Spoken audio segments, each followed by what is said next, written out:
When your cat looks at you from across the room, do you ever wonder what you look like to them? Do they know you're a person with a job, bills, and a small caffeine problem, or do they just think you're a big dumb bald cat? Do they think of you as their boss? What do they think of you? Are you a family member or just someone who opens trash and cleans the litter box? We're going to delve into the deepest parts of cat psychology to find out how your cat might see you. But first, why not subscribe to our channel and become a part of our community of cat lovers to see more videos on how to understand and care for your cat? Bigger cats? Do our cats know that we're people? If you want to know more about how cats think, you should talk to an ethologist. Ethologists are people who study how animals, like cats, think and act. Like a human psychologist, these scientists can't talk to the people they study, but they can watch how they act and react in different situations to figure out what they are thinking and feeling. Ethologists can tell us that even though our cats know who we are, it's not always clear to them how we are different from them. This is what British expert John Bradshaw discovered in his research. Unlike dogs, cats don't change how they act around people when they are with them. Your cat will touch you, rub their head and body against you, and purr as a way to show they love you. They would also do these things to another cat they like. Should our cats only see us as big cats without fur who can't meow?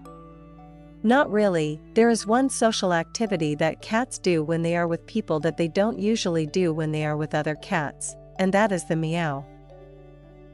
Cats that don't hang out with people will usually grow out of meowing to get their mom's attention.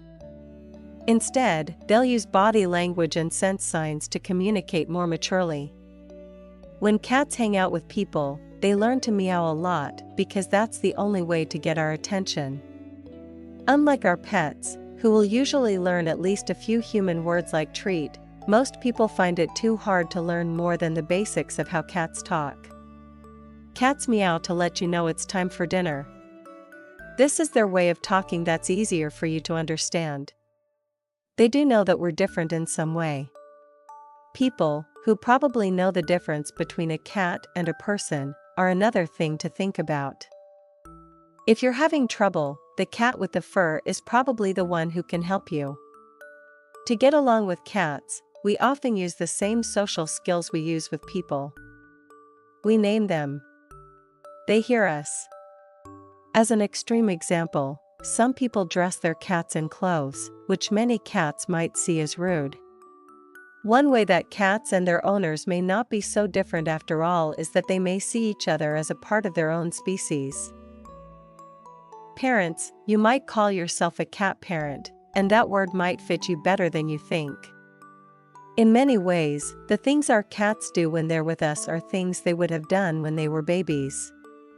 Between them and their moms, it makes some sense from their point of view. Just like mother cats feed their babies, so do people. Cat moms clean and care for their kittens to keep them healthy.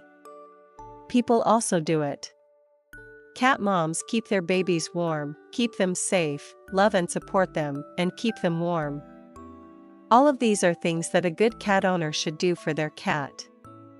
It's no surprise that your cat might start to think of itself as your child. We've already talked about how babies meow in this talk.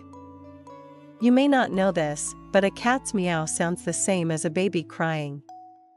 This is why it's so hard to ignore your cat's cries for food. Your brain has evolved to notice and react to sounds at that frequency, which makes it harder to block them out. One more thing kittens learn is kneading, which is sometimes called making biscuits. The pressing sounds your cat makes when it sits on your lap are as strange as they sound. The sounds and movements your cat would have made as a baby to get their mother to make milk. Your cat doesn't expect you to start nursing them when they need to be on your lap, but they like the feeling of it. They may also do it to their favorite soft toys, blankets, or places to sit. Colony members, feral cats, especially females, will often gather around a single food or water source to make colonies. These cats from the colony will not only get along without bothering each other, but they will also often help each other out. Cats have been seen taking their catch to members of the colony who can't hunt for food because they are sick or busy with new kittens. Some cats will even watch each other's kittens.